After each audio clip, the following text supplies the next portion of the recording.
Hi everybody and welcome to Rebellious Menstruation. We're going to do a Q&A on is discharge normal?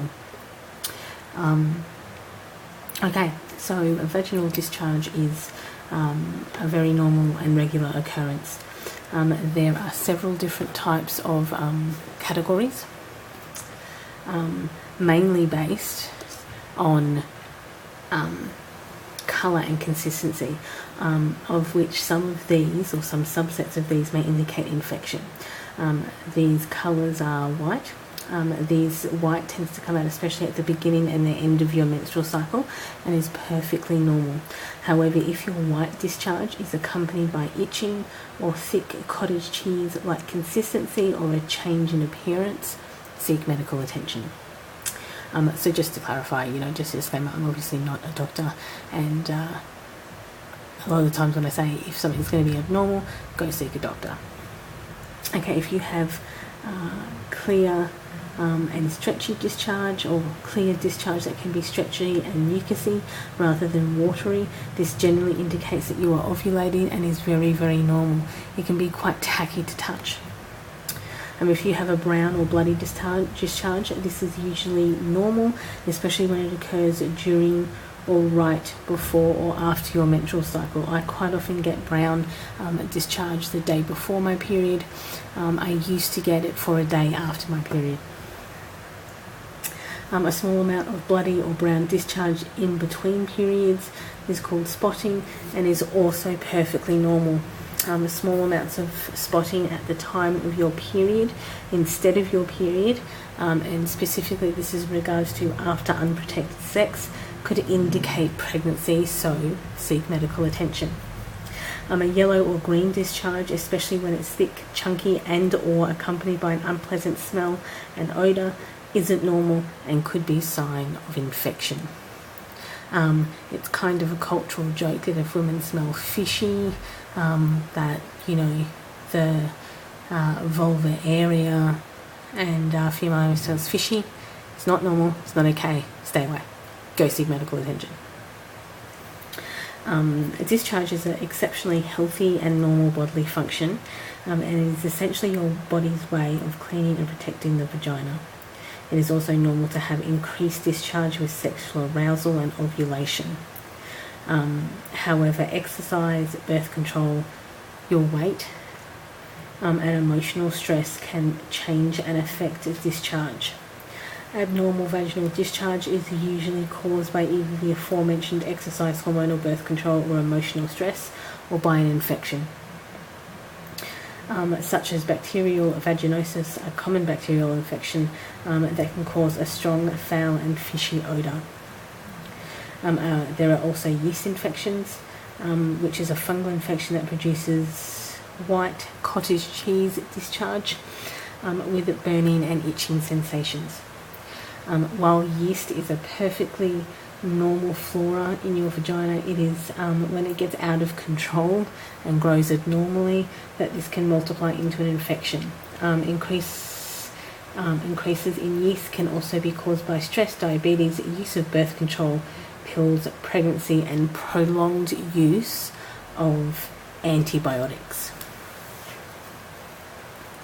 So there are also a variety of sexually transmitted diseases, including gonorrhea and chlamydia.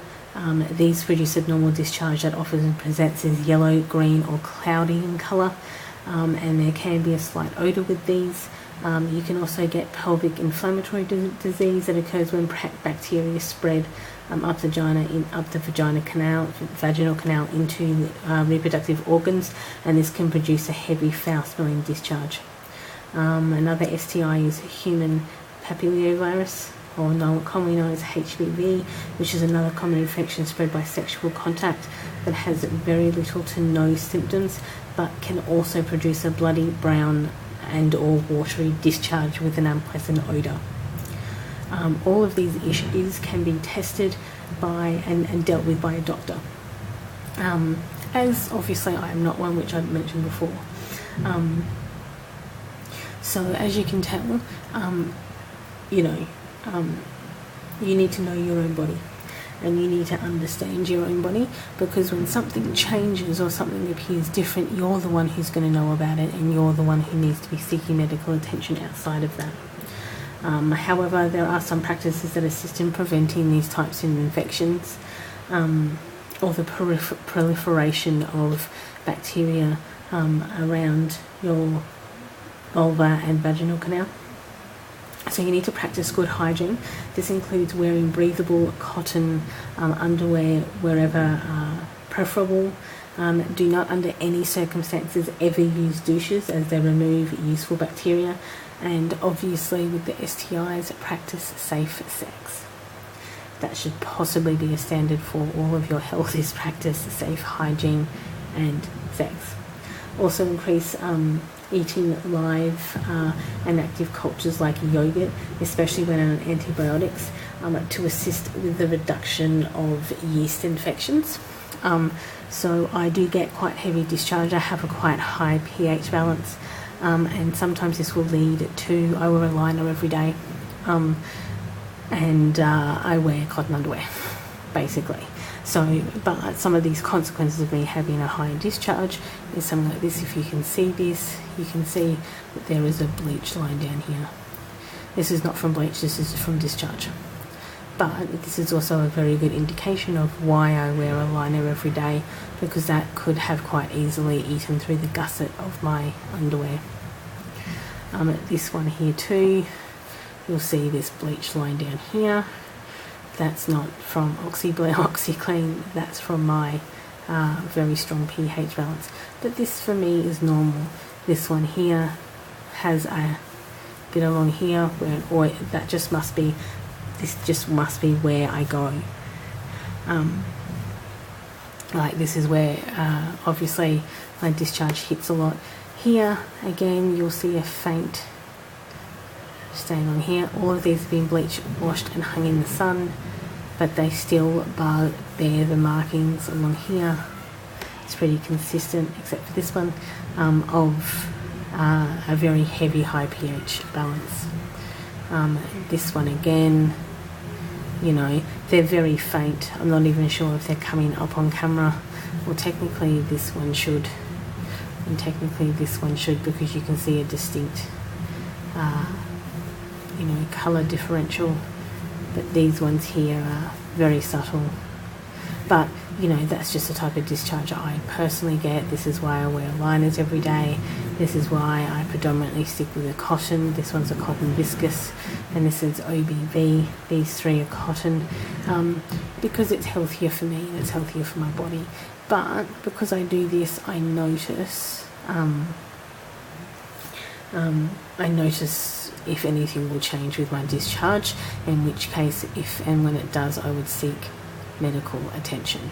So please be aware that the better you know your own body, the easier it will be to notice any changes that you have. Anyway, that's it for this Q&A. The usual things apply. My contact details are below, or leave a comment. Other than that, enjoy the rest of your day.